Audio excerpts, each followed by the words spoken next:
This is Robert from Twin Peaks, and you're listening to Inspirado, Projecto. Got a light?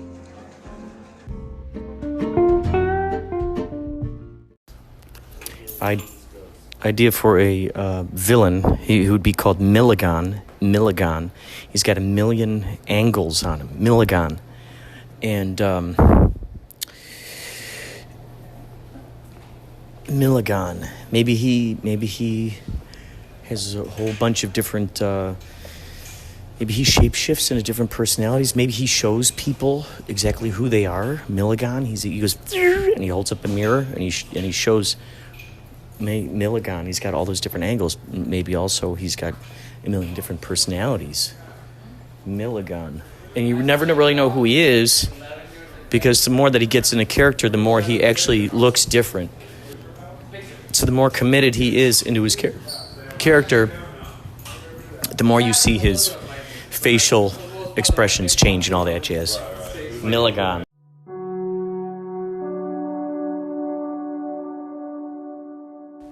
Today's already the 7th, and I got to tell you, I am so excited with how this new year is unfolding. I have my new short cinema out on IGTV. I will not tell you the name of it. I will not tell you the name of it. You gotta find it. You gots to find it. IGTV, baby. Go to Inspirado Projecto. I've come across some just wonderful people through Anchor, fellow podcasters, and even folks who, just recently I ended up finding out were listening to my podcast, who are not necessarily podcasters, but they're just someone or maybe they are a podcaster. I still got to learn. They go by the name Many Tales Studio on Instagram. Jamil Perez. His title here says, Solo RPG Maker, Developer. Current project, Prepare to be a Hero. What a cool title for project, Prepare to be a Hero. And you look at these character designs, and they are great. These awesome pixeled. He's got here named Steven Universe. He's got a shaman. Just really interesting. I look forward to seeing what they come up with. So this person, Many Tales Studio, followed me onto Instagram because they listen to my podcast. I think that's fantastic. Thank you to anybody who's been listening to my podcast. I've been noticing it going up and up and up more and more lately. More and more folks coming across the podcast. More folks listening on Spotify, on Anchor, just all these different. Some of these I am able to find the analytics for. Lots of those other distributions that I was able to plant the seeds into for Inspirado Projecto. Lots of those other places I planted seeds for. I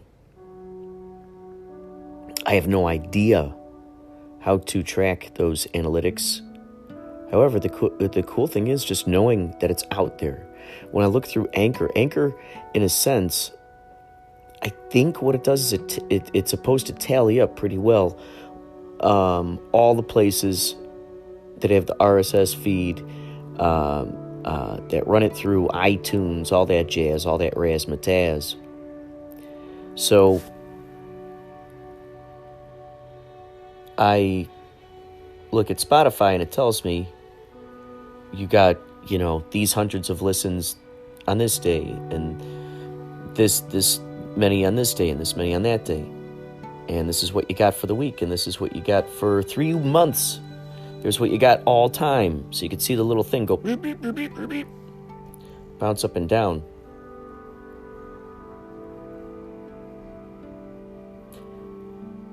So It's really exciting. It's very intriguing to me to think that there are folks out there listening to this, and thank you. It's like the forest that falls in the trees. The forest that falls in the trees. If the forest falls in the trees, does the forest make a sound? It's a big question. It's a big question going around town these days. So yesterday in the studio, which I should get onto right now, two thoughts. Getting in, downloading. I'm going to do that with you right here. Well, first of all, getting a hold of Sunland Sunspace, because tonight's Unusual Tuesdays. Good chance I'll be going up there. A good chance I'll be seeing Craig Spivak.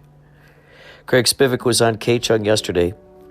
On Monday, so was Roxanne Knaus, who started her own magazine. She was there yesterday. And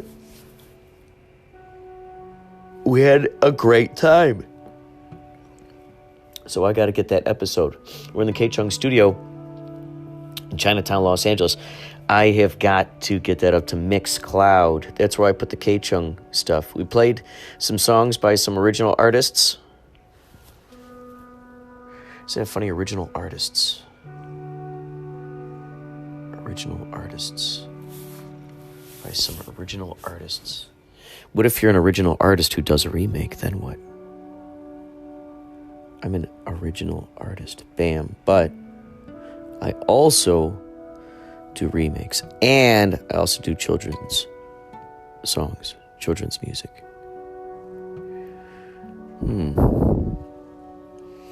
What if you make a children's album and you just reconfigure royalty-free songs and you just put your own words in there? It's like Weird Al. Bamzo. There you go. Bamzo.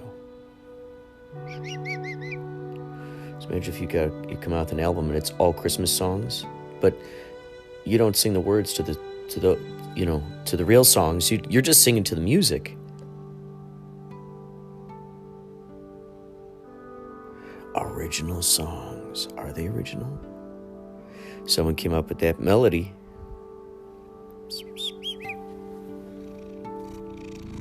Meet Marky. The Permobile. Hey everybody, it's the Permobile. It's the Permobile. He's orange and he's fluffy. It's the Permobile. How do you feel, Mr. Permobile? I said, how do you feel? How do you feel, Mr. Permobile? How do you feel?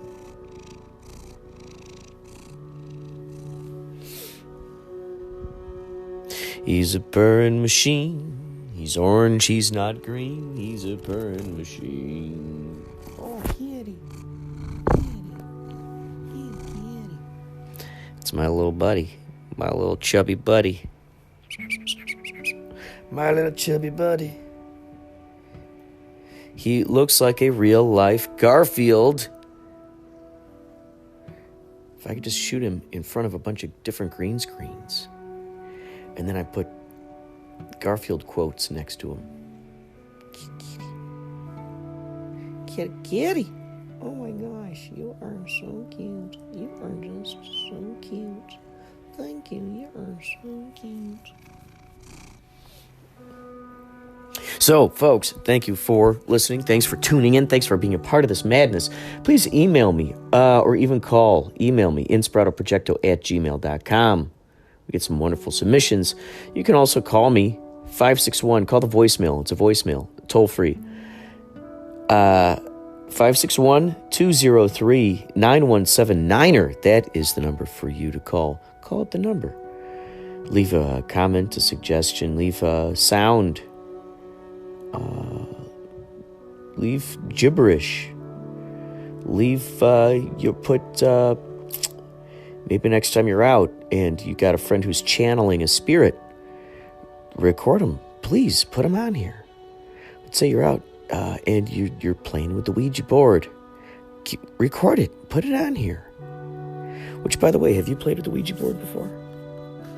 Have you discovered interesting things with the Ouija board? I have. I've experienced stranger stories about the Ouija board than I actually have personally experienced stories with the Ouija board. There's some things in the past where it would spell out a name. There's a kid who I substitute taught for. He loved the Ouija board. He was always telling me about his Ouija board stories, about the new spirits that were coming through, and how his Ouija board would go fly across the room, or the light would just suddenly go out. He'd tell me about this stuff. Now, I believed him, of course, because I'd rather believe in these paranormal stories than not believe in them. I'd rather believe in it in the off chance that it's true. In the on chance that it's true. So I'm turning myself on, to that filter, like a net, like a trapeze. I love the stories. Check out Hellier. Will you please check out Hellier? There's already 2 seasons. Took them less than a year to make that second season. Less than a year to put out an entire season. This is just 4 or 5 people that are doing this. It's astounding when you see this stuff. This is what has excited me and inspired me to make my short cinemas. Up on IGTV, go to Inspirado Projecto. Inspirado Projecto.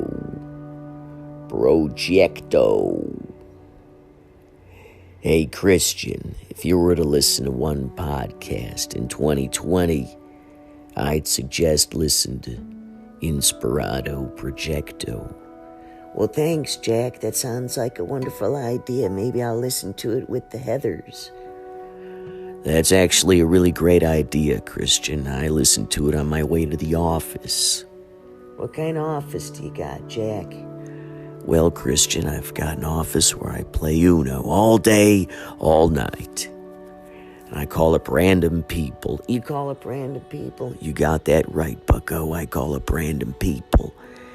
And I bring them up to my office and we play Uno. Sometimes there are 4 or 5 of us up there. We like to have tournaments. So, Jack, what's the maximum amount of people that you've had up there at your office playing Uno? Well, Christian, I'm glad you asked that. I've had about 16 tables set up there with about 8 people at each table. I'm not good with the math. I'll let you and the Heathers figure that out. You're the ones going to high school, after all. The good news about Uno is that you can't blow yourself up in front of the school, can you? Oh, yeah, that's right, Jack. I did that in Heathers. That's right. What a wonderful movie that was. Did you know that I originally was supposed to play the principal? No, Jack, I didn't know that. Well, they were going to hire me, and then they said they wanted a poor man's version of Jack Nicholson. So they ended up hiring you. Oh, yeah, that's right. I remember that one. Yeah. So they hired you, and I went off to do One Flew Over the Cuckoo's Nest, : The Revenge. Part 2 of One Flew Over the Cuckoo's Nest. Are you sure, Jack? Because the ending of the first Cuckoo's Nest, it seems like... Oh, I don't care what it seems like. The whole movie takes place in a mental institution. Christian, there's plenty of time. There's plenty of time between there and here for the writers to come up with some sort of explanation behind how it ended up the way it was and why we now have a sequel. Well, that makes a lot of sense, Jack. Why, thank you very much, Christian. By the way, are you going to go see the Viper Room what day is that? It's coming up soon, right? Believe it's the 11th, Jack. That's right. On the 11th, the Viper Room, we got Yatley Crew, and it's their last show there. And from what I understand, it's sailed out, huh? That's right, Jack. Can I get the Heathers on the list? Christian, you and I both know that you and Heathers aren't old enough to be inside that club. Come back and talk to me once you're 21 years of age, and we'll see what we can do about getting you in the club. Well, Jack, couldn't you just pretend I was your cousin? It's too late for that now, Christian. People already know who you are. Don't you remember people went bazonkers? They still go bazonkers for Heathers. Heck, they made a television program out of it, for crying out loud. Yeah, and I don't understand what that had to do with anything. I don't either, Christian, but that's water under the bridge. Or fire in the brimstone, as it were. Hey, that's a good phrase, fire in the brimstone. Thank you very much. I think I'll use that for future endeavors. Did you know I'm gonna make a show called Mr. Robot? Well, if you're gonna do that, Christian, wouldn't that be nice if you gave me a part? I mean, after all, I gave you your career. If you think about it, I gave you my voice and you ran off with it like it was a marathon run at the Olympics. That's true, I did, Jack. I built my career from your voice. It's true. Well, Christian, I can't blame you for it. I've been trying to impersonate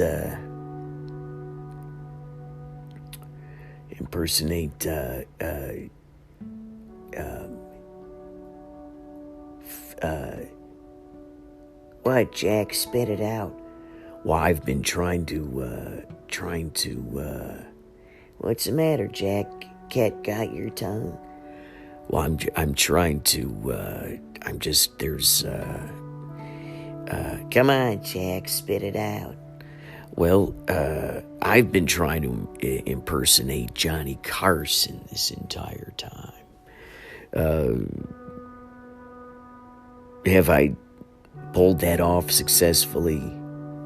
Well, Jack, jeepers creepers, if you've been trying to impersonate Johnny Carson this whole time, and I've been trying to impersonate you, why haven't I just tried to impersonate Johnny Carson in the first place?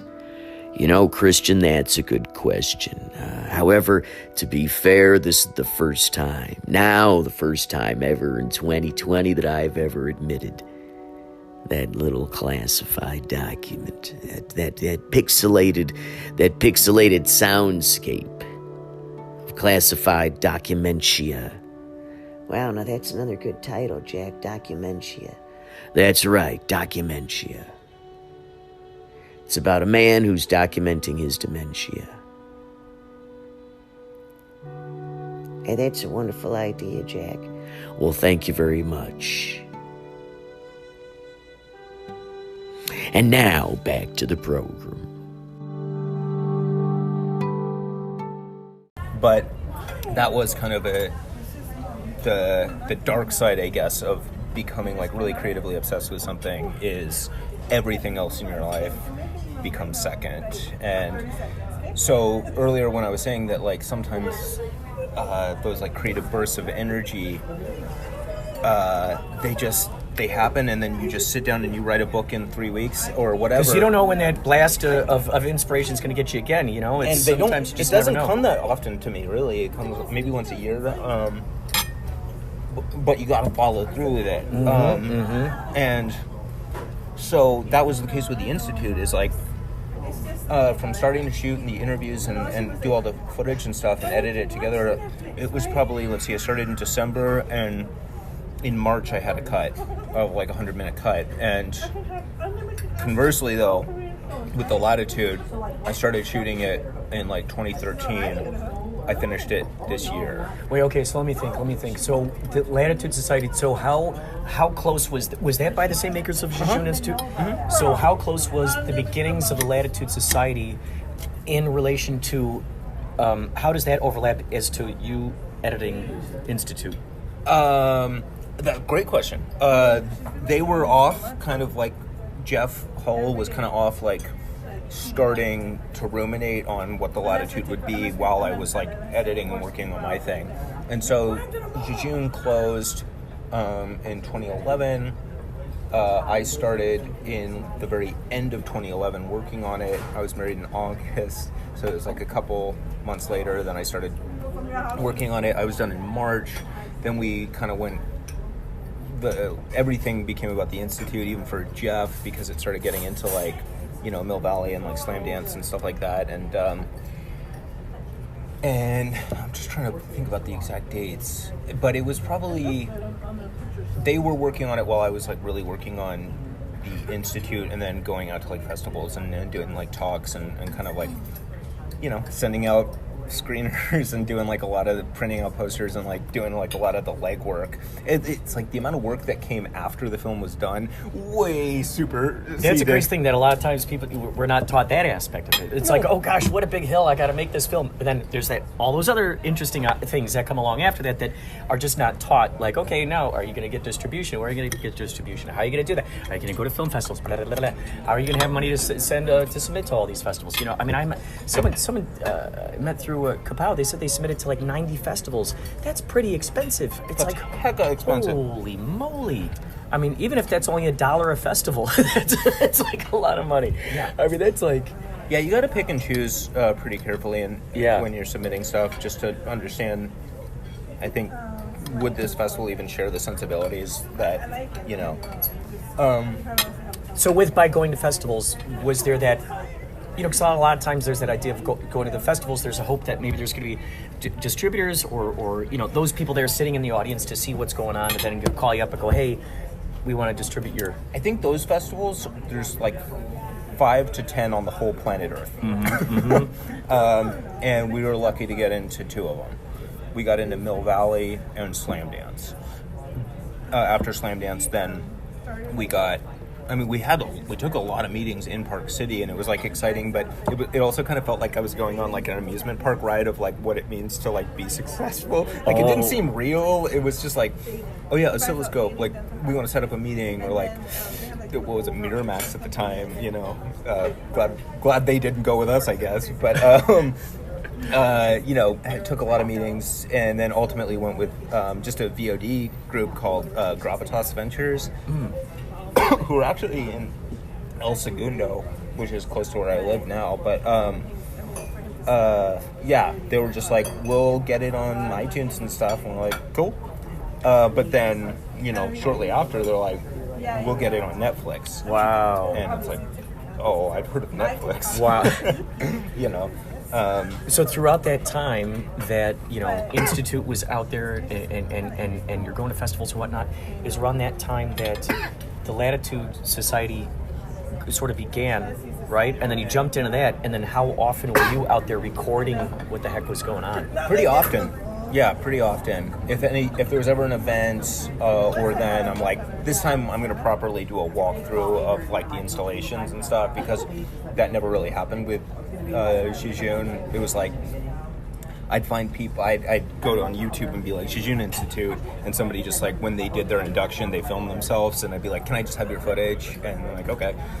There was a lot of that, just tracking down. That stuff was a little laborious, but yeah.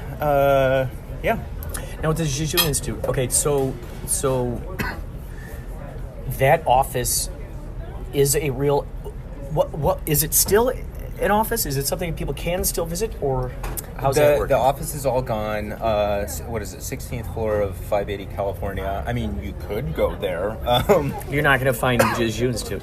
So those people were just apparently renting out this space for, I mean, how many years? About 3, I think. And so then how much time do you think it took them to set up that room before... 3. So it took 3 years to just set up that one room? No. Sorry. 3 years total. To set up... I didn't help set up that room, so that I don't know. Because on the videos, it looks pretty. It looks very interactive. There's stuff all over the room. It looks like a real touch office. pad, so like the monitor knew when you walked into the room and when you sat in the chair, and would different actions would be triggered based on where you stood. So it was really in the room. AI oriented. This is like you sit in a spot, light comes up, or okay, press this button. Yeah. And that's something I wish I could have like captured a little bit more in the film, but there was no footage, and by that point it was all like gone. So they go in there. Does the TV just turn off by itself? Does it rewind itself? How the heck did that all happen? Well, that's some of the magic. Okay, right? yes. No, yeah, I don't want to give away. That's some of the magic. But you'd walk in and there was like just a default screen happening, and it was just pulsing, and then it would start once you sat in the chair, and then, yes, due to magic, it would reset for the next person. I love it, due to magic. Now, I also noticed the Esquire as I didn't see any trailers or anything for that. Yeah. What's going on with the Esquire? Can you please tell anything about that? Yeah, well, I'll send you a link and you can check it out. I wish I could. There's a lot, actually. This is the one part where there's a lot I can't say. That's good. But I'll put it this way. After Jejune was done, so many people were like, that wasn't a real documentary. That was all made up entirely. And it's like, some things are stranger than fiction. You just can't make that up. Yeah, Like, that wouldn't make any sense made up. So it's real, but then I got to thinking, I'm like, well, what is like the prank I can play on all the people who thought that this was like totally fake? So I'm like, let's do a narrative sequel to the documentary that's all fiction, but let's get all the people I interviewed to become actors in it. Just to fuck with I love it. Oh my god, that's great. And we set it up to be like the sort of like the Forrest Gump biography of Octavio Coleman Esquire. That's what I was thinking. Oh, good. I'm so glad that it's connected. This is good. This is good. Connected, and then it leads into The Latitude. So it's kind of a trilogy, but it's kind of the lost film right now. Dude, this is so fun. This idea of world building. You're building worlds. You're building realities that transcend. Multi-dimensions. How come only Marvel's allowed to do like, or a big studio is allowed to do like a cinematic universe? Like, why can't there be like an indie cinematic universe where that location was connected to where Octavio Coleman, like, he hid his lair and like all of this silly stuff. I'll tell you off the record what the deal is with that, but I'm not. At the moment, I'm not allowed to release. Yeah. That's understandable. I'm happy to hear that it's brewing and that it's. It's done. It's a totally done. It's done. It's done. It's been done for like 2 years. Whoa. Yeah. And you just finished editing or finished totally with Latitude Society, basically. So now the 3 parts are done, but one is this like missing puzzle piece that. I've kind of thought about ways around some of the legal loopholes. Like, I've looked for a couple legal loopholes for how to release it, and basically taking like the idea, and I haven't done this, and I'm not going to do this, lawyers, but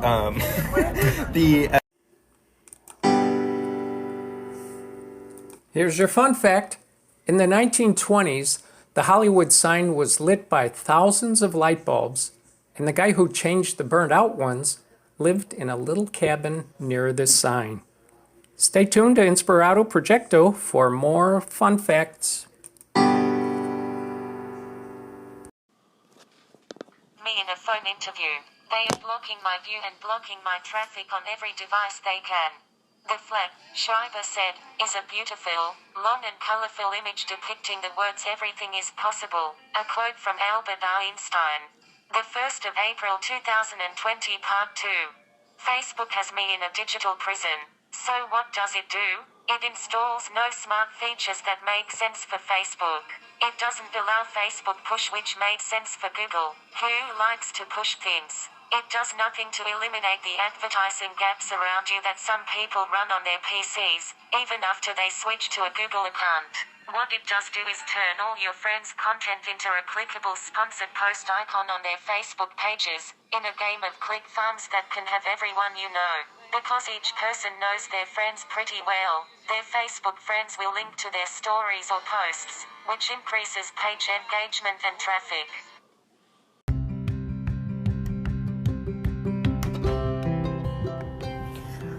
Wowzers, thank you, Man Behind the Machine, for yet another thought-provoking giblet of information there. Yeah, that is really something to think about. I notice a lot of more websites these days, and I'm glad they're still at least still giving us a choice. But they're starting to give you the choice of signing in with Facebook. If you want to just sign in with Facebook, like, okay, if you're already signed in with Facebook, okay, just sign in with us. And you can either do that or you can sign up with email. I'm glad they still give us the option of email. I prefer that. I would rather do that. That idea of the privacy, that idea of the security versus privacy. You want privacy, but you want to be secure. So,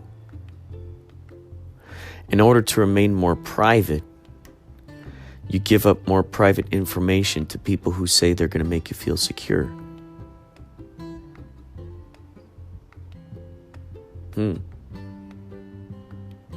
Incredible. How much vile information is out there right now that people are not being held accountable for.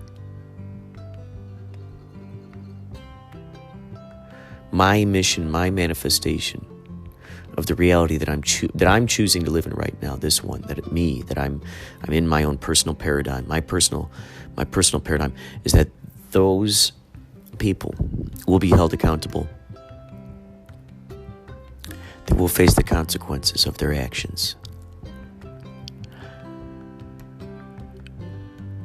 I also like to believe that since this is my personal reality paradigm, no matter what kind of news, see, this is the interesting thing, no matter what kind of news, no matter what kind of reports, no matter what kind of statistics, odds, whatever, coming from anywhere or anything, if we are to continue to play with the idea that we are these all-powerful creators, star children from the universe, and that we have the power of actually, how powerful is that? Being able to change our perspectives, having the power to redefine things, having the power to really make up our own minds without having to consult others, without having to run it through critics.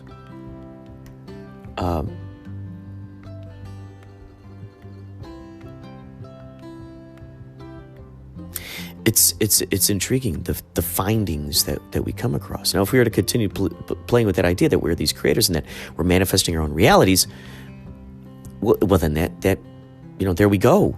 That makes sense. That fits right along with the idea that, I've been hearing the term World War III lately. I don't know why that is or what's going on. I don't know why this is.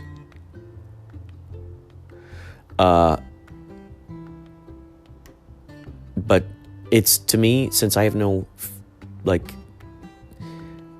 attachment to that, if I'm going to die, I might as well die. If the death is the punctuation mark, well, then I might as well die doing something I love doing and having my heart lined up in a pleasant arena. What would you rather die doing? Worrying? Feeling distraught? Getting angry over political things? Having your blood boil over one sports team beating another sports team?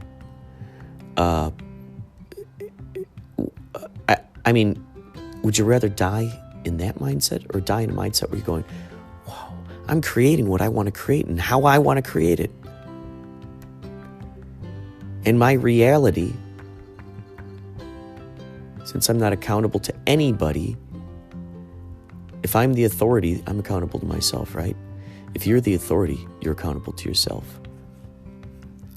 just as I am here in my reality paradigm, you are there in your reality paradigm. And we're sharing this reality paradigm together right now, this moment in time, this historical moment in time, we're harmonically linking up, blending the brain waves, becoming harmonic, becoming balanced, being,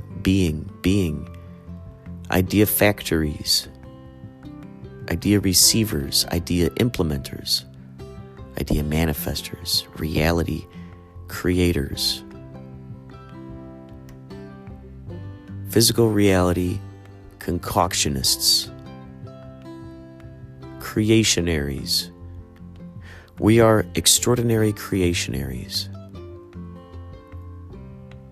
A creationary. What are you? I'm creationary.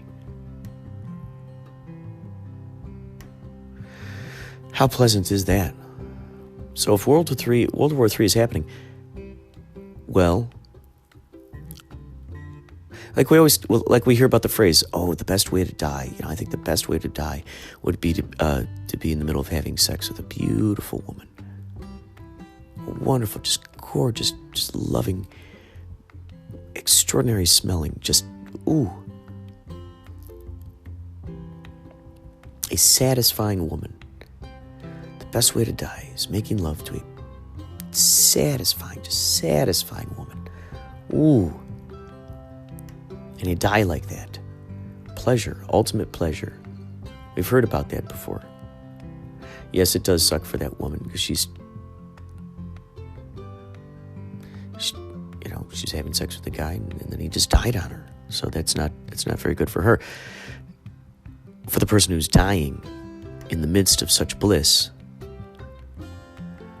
if we think of that as sort of like the barometric idea that we want to be in, that blissful moment, well then what else matches up with that blissful moment if we're not in the middle of having sex with a satisfying, gorgeous, beautiful, just wonderful woman who gets you?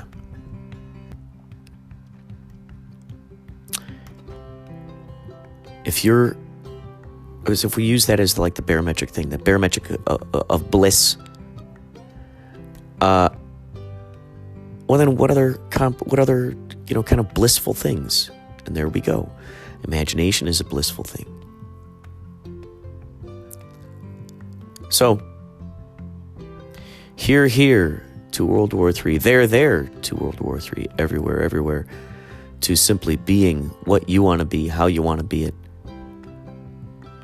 And just realize you affect the world in huge ways that go beyond anything you could possibly fathom.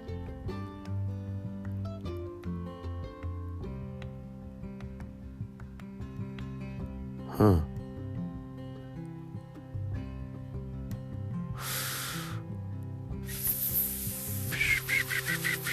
Yeah. 2020, baby. It's a lens. Think of that, the 2020, it's lenses. I think we talked about this. They're lenses. So you take that 2, you hook it over your ear, plug it into a 0. Take the other 2, hook it around the other ear, plug it into a 0. What's cool is you got yourself a palindrome. Got yourself a palindrome. And,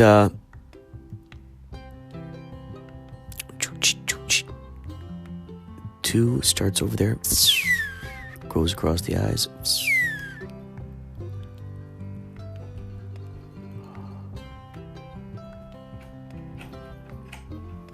Wow.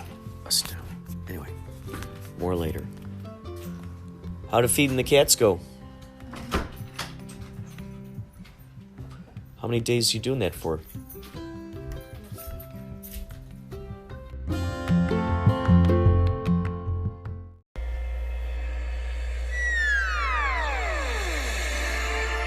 Master, we are now descending onto Earth.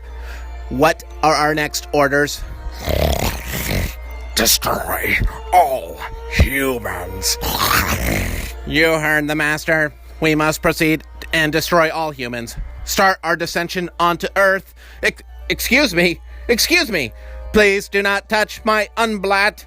Hey, it's okay, man. Hey, I'm with the TSA. Hey. Did you say the TSA? That's right, man. Out of this world, buddy. Yeah. Hey, TSA all the way. I apologize. I don't know where my head was at. Please proceed. All right, man. That's the way. Hey, out of this world. Get out of here. You. Hey.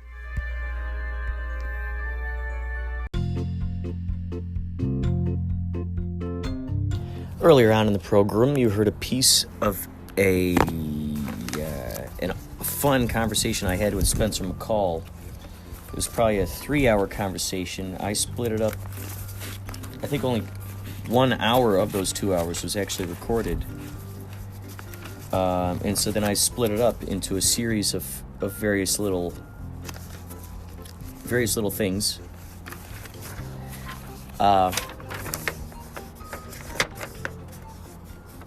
To distribute. I have one more piece after this, so keep your ears peeled for that. Next episode, I'm going to put a piece of my interview with Blythe Baines when I hung out with her at Bob's Big Boy. That was last year, actually, near the middle of 2019. Thought I'd look through the old idea book here. Also, thank you so much for John Garside from Forgotten Tales. Thank you for that awesome skit about the TSA. Thank you, Man Behind the Machine, for entering your question. And thank you, basically, to everybody who has contributed to this episode. Here we go. This here is called Growing the Friendship Ecosystem. We each have a fire burning within us, a passion that wants to be expressed. It might be sports, writing, acting, computer programming, singing, or any number of things. By surrounding ourselves with those who encourage us to frequently give attention to these amazing talents, we are growing what may be considered a friendship ecosystem. As the phrase goes, you are what you eat. This includes the magazines we read, the movies we watch, the conversations we engage with, the television we watch, and any other information that surrounds us or is in our immediate vicinity. We think about this information, then process it back out into the life we live. In other words, the way we respond is the way others will experience that response. Are we eating empowering vibes or negative vibes? Our words are containers that carry vibrations inside. This energy continues beyond the present moment and grows into the future. It grows in the mind of those we talk to, those who see us communicating with others, and those who they talk to in our absence. To put it another way, our spirit reverberates through the ecosystem we carve our path through. It is the legacy we leave behind. As the saying goes, people might not remember your name or what you talked about when you first met, but they will remember how you made them feel. When people bully and naysay your dreams, it feels like someone is leeching your energy like a parasite living in your stomach or attaching anchors to your feet while swimming. Someone is talking or thinking about you at this very moment. What do you suppose they are saying about how you made them feel? Did you contribute or contaminate? Take a moment to write down the names of those in your life who you feel free to dance silly with, make weird faces in front of, help you feel comfortable, and appreciate your special brand of uniqueness. This is the kind of friendship ecosystem that will propel your talents and passions, boost your self-confidence, spread your wings of courage, and ultimately lead you to the life that you most ideally desire to live. At that point, the question will no longer be, through all of this resistance, how will I ever achieve my dreams? At that point, you will already be living your dreams, thanking yourself and your friends for the enriching lives you all have happily grown together as a team. Isn't that nice when you think about that? We grow together as a team. I'm going to read out of this old...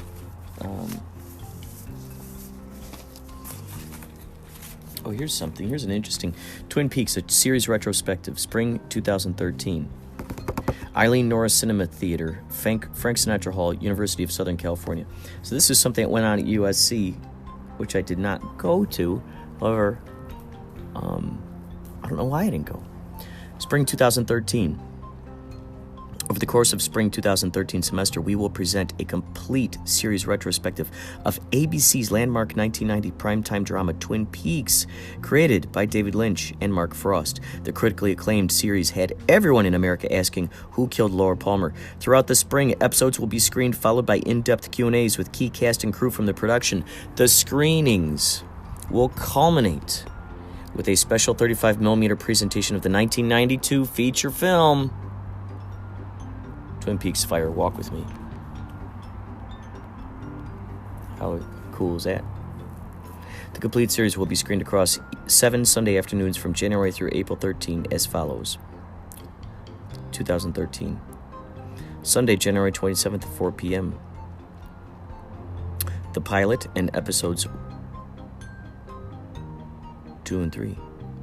February 10th, starting at 2:30 p.m., we're going to have episodes 4, 5, 6, 7, 8. Could you imagine that? 1, 2, 3, 4. I mean, that's like 4 hours in a row. Sunday, February 17th. That's episodes, season 2, 1, 2, 3, 4, and 5.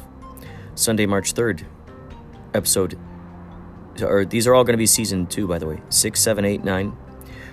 Sunday, March 10th, that's 10, 11, 12, 13, 14. March 24th, that's 15, 16, 17, 18, 19. And then February 14th, April 14th, that is 20, 21, 22. And then the 35mm screening of Twin Peaks takes place in May. I'm going to read to you guys from my idea book, but from the back here, backwards. From the most recent stuff that I've written down.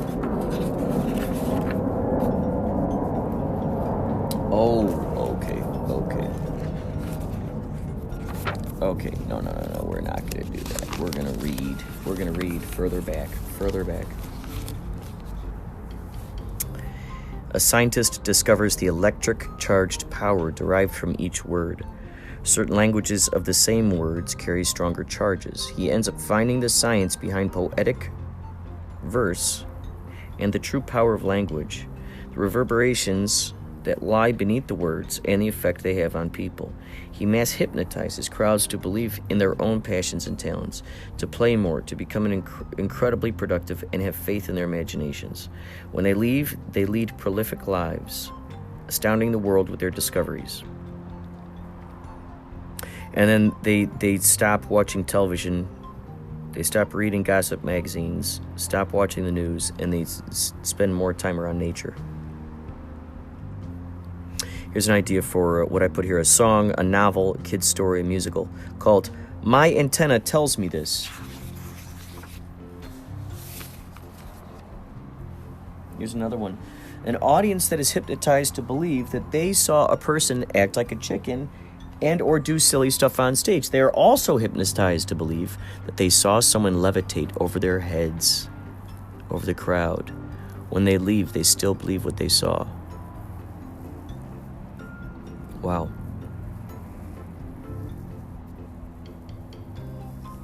Wow.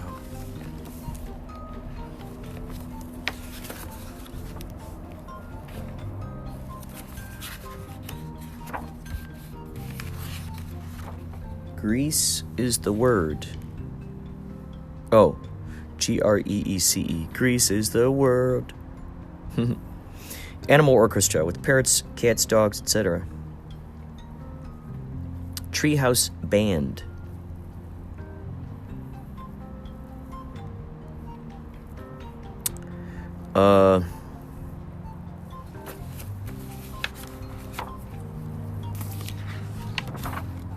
This is a song that I sang. I ended up singing live on the air. Del Weston, my buddy who puts together the Action on Film Fest, this was a song I did about him. Del Weston on film. Del Weston, your contributions are historical. In the future now, they look back on this like it's biblical. Well, love what you did and do, and the big old smile you have all the way through.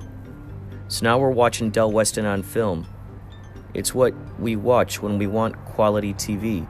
We appreciate all details you deliver. You've got yourself a bunch of trusty pals forever. As we continue to live and breathe, we'll want to see what you've got up your sleeve. Del Weston on film, it's what we watch on TV when we want quality TV. It's what we watch when we want quality TV. Del Weston on film, where he explores the mystic of movies, where he helps you see the forest through the trees. Del Weston on film. That was a fun show.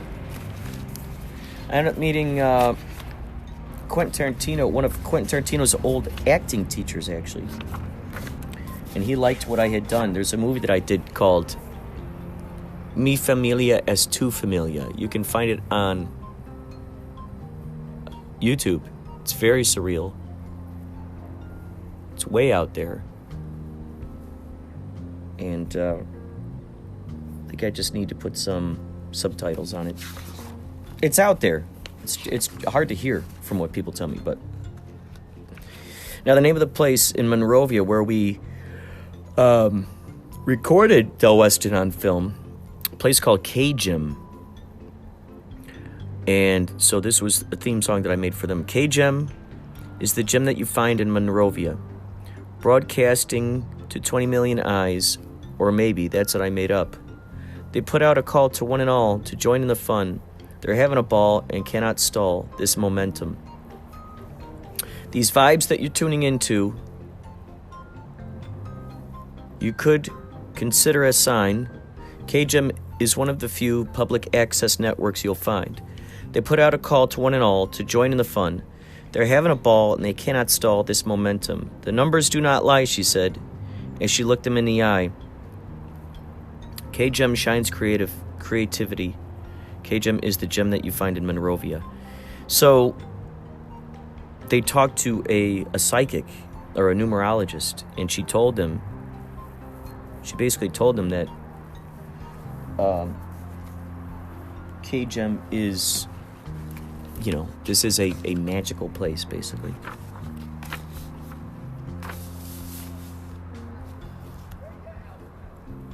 Here's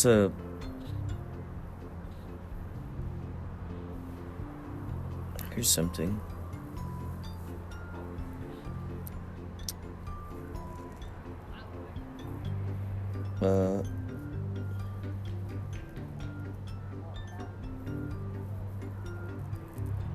Comedian who only reads jokes he found on the internet, then engages in dialogue with the audience about it. Chicagoland band or song. USU University, the world's first collage college. The Lords of Quintessentials. That would be a good title for something. The Lords of Quintessentials.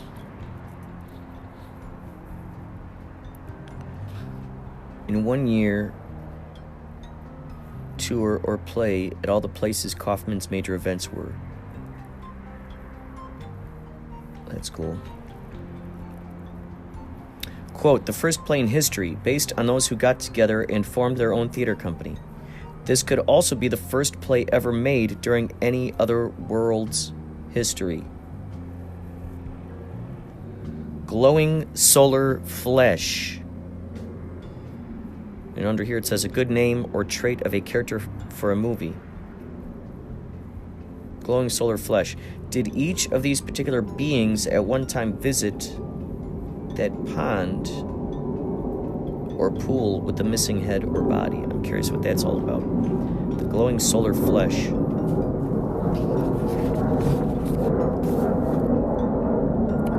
Autometallographic silver amplification colloidal gold. Wow. We go to Mars and find ourselves there. Spectre of the Broken. Or no, does that say Brocken? Brocken. Spectre of the Brocken. Centaur. Go find Gerald Pitts in Oregon and Jim Morrison. There's a guy named Gerald Pitts who claimed that he found Jim Morrison. Look him up.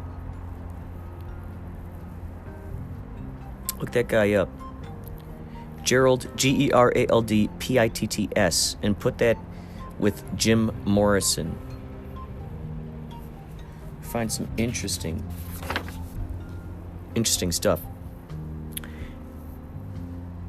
Angel.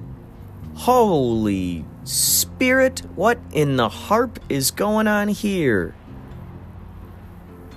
How the harp do I know? Hey, watch your mouths, there's a lady present. And then here's a little anecdote. We all deserve a mystery person / people in our lives. So we all deserve a mystery person, or we all deserve mystery people. That's pretty cool.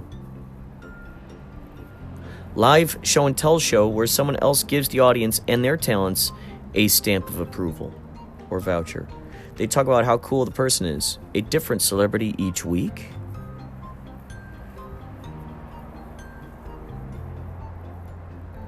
The unknown brings joy to our heart in knowing there is magic existing everywhere. Bigfoot, Andy Kaufman, UFOs.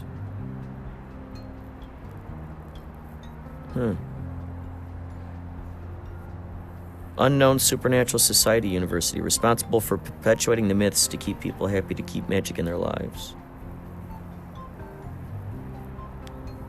Movie about a city council that stages crazy events in their neighborhoods. Here's a word, cosmetric. Cosmetric. Here's another one. Weird stuff happening while someone on a megaphone says, "Do not worry, this is only a drill."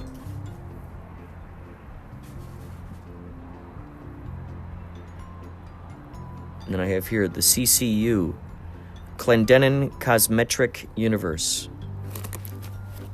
Wowzers. Well, thank you so much for listening to this episode of Inspirado Projecto. Coming up next is a very interesting conversation with Chris Husted and a lot of members of Yachtly Crew, so stay tuned.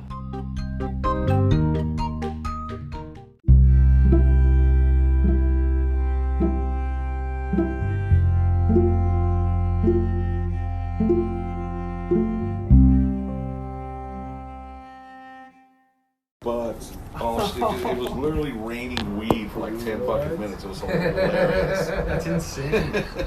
They just did It's coming from the sky? Instead of burning it, they just It was coming from the sky. Yeah, they pull the plants and then they take them away. And then they usually put them in these nets and then they fly them out. But yeah, it doesn't all. Who who? Because you can't really Who's fucking taking it? government.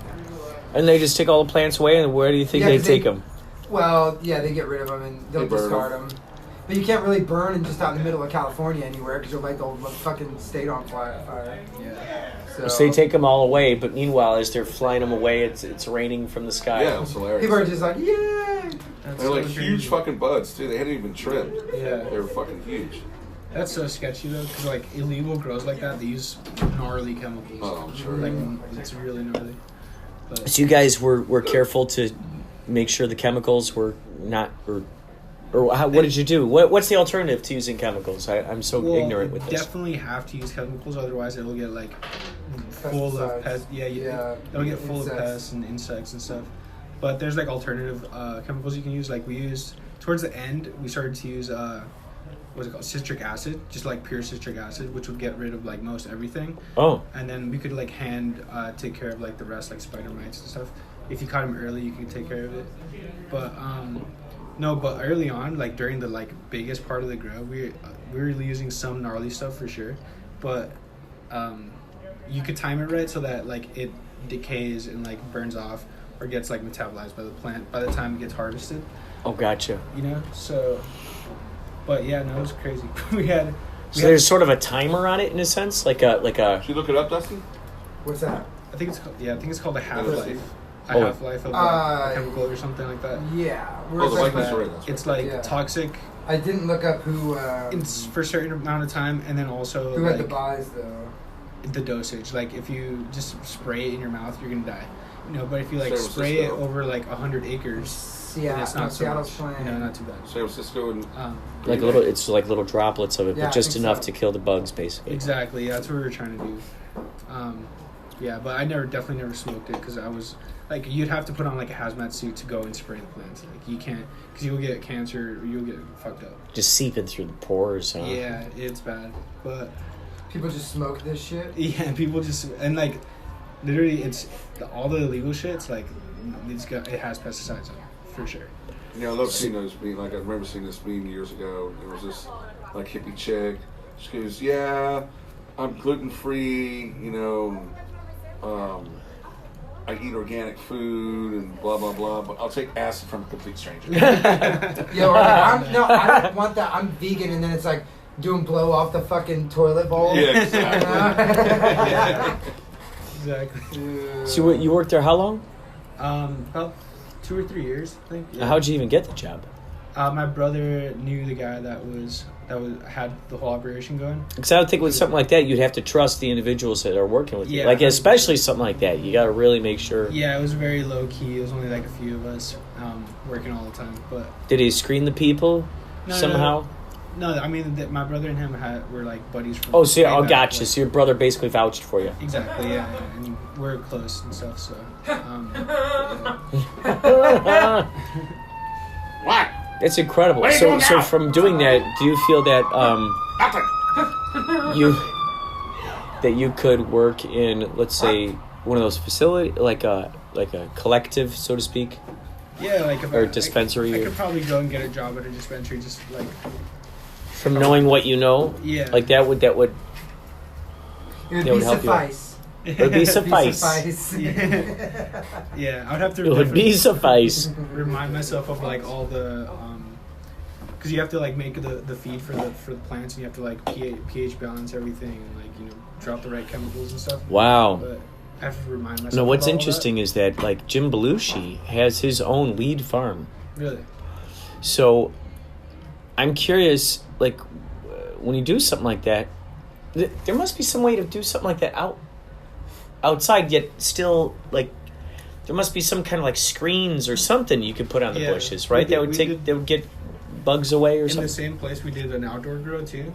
And what we did, like, we kind of just, like, rigged it, but it's obviously can get better than this. But what we did is, like, we built giant tents, and we would cover up the plants when it was, like, when it was too hot, or, like, if it was too windy or something, we would, like, cover them up with just drag over the tents. Oh. And, when it was, like, the right, like, when it was, like, the right temperature and stuff outside, we could, like, take out the tent and let the plants grow outside. And they got, like, massive. They were probably, like, 8 feet tall and, like, this, like, really big and stuff. So you were growing some big plants out there, huh? Yeah, the outdoor ones for sure were huge. But the indoor ones were smaller, but higher quality. Yeah.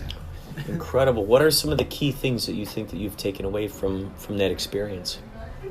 I don't know. It seems like there's just so much that goes into it. You know? Well, I bought my first car with that, so it's like I probably learned how to, like, work hard, I guess. Just like, because you have to work long hours all day trimming weed, doing the same thing over and over, and just like being precise. Because if you fuck something up, you can kill a whole crop. Like. What are some things that you had to look out for? Like, what are some of the things that? A fucking job interview? Well, no, that's like I've never met someone who, like, has done this stuff. Like, I mean, what are some of the main things you'd have to pay attention to? I think the things that are, like, the most precise is you have to make sure the electricity, like, doesn't go out. You have to, because everything's on timers, and, like, the temperature has to stay at a certain temperature all the time.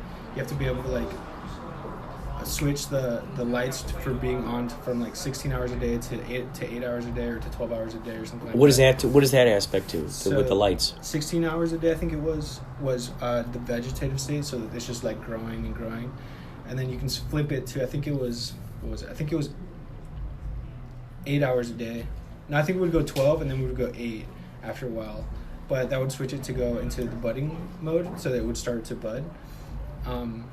Which you can't do outside. You just have to rely on, like, because you do it during the summer, and then it naturally does that. But indoor, you have to be, like, super precise. So you're doing a man-made biology. I mean, you're mocking the sun, so to speak. Yeah. So you're tricking this thing into following a certain pattern. Exactly. Incredible. Like, you could keep it growing and growing and growing and growing for a long time, maybe, like, over a year. I never did that, but you could probably keep it growing without budding. I heard something similar about this with chickens. That if you leave the light on, the chickens will not fall asleep. Yeah. They don't fall asleep until that light goes until that light goes out. Light on, I'm not going to sleep. So you could leave those chickens awake. That's right. That's a reverse chicken. And slow down a little bit. So same thing with these plants, basically. You keep them. Can you keep them asleep for a shorter amount of time? Like, can you trick them? How much can you trick them? You can. So after you sprout, so you can sprout, like, these what they're called, these clones. You can clip, like, a branch off like a mother plant, and then put it so that it grows new roots and stuff in like this little machine, and then plant that, and then as soon as it's planted, maybe like let it take root for like 2 weeks or something, so just to make sure it takes root, and then you could bud it right there and maybe get like a small bud. But which means what? You just you make it seem like it's daylight all the time? You make it seem like it has less daylight. So you would give it more. So less daylight does what? Buds it. Because it thinks it's gonna die soon because the winter's coming. Really? So it buds and if it's a male plant, it'll drop seeds. It'll make seeds. So right before it thinks it's going to die, it's going to have children, so to speak. Exactly, yeah. Dude. Yeah. You're teaching me so much more about biology than I ever learned in high school. Right. Yeah. No, I learned a lot of shit. Well, at least about weed plants there. Yeah. So if you keep it darker, it's going to bud quicker. Yeah. It has to be a certain amount of hours a day for that. Like if it's dark all the time, then it won't do anything. It'll just die because it's not photosynthesizing or whatever. It's not, creating nutrients for itself. But yeah, I think 8 hours was like the magic number to make it bud. I don't remember exactly what it was. It might have been 12, but I think it was 8. So you just need to make it feel like it trusts the ground or whatever, the situation enough to really take root. You have to like kind of go, okay, you can trust us. Yeah, it has and to then be. you flip the switch. Right. Well, you have to like plan it well guys, first.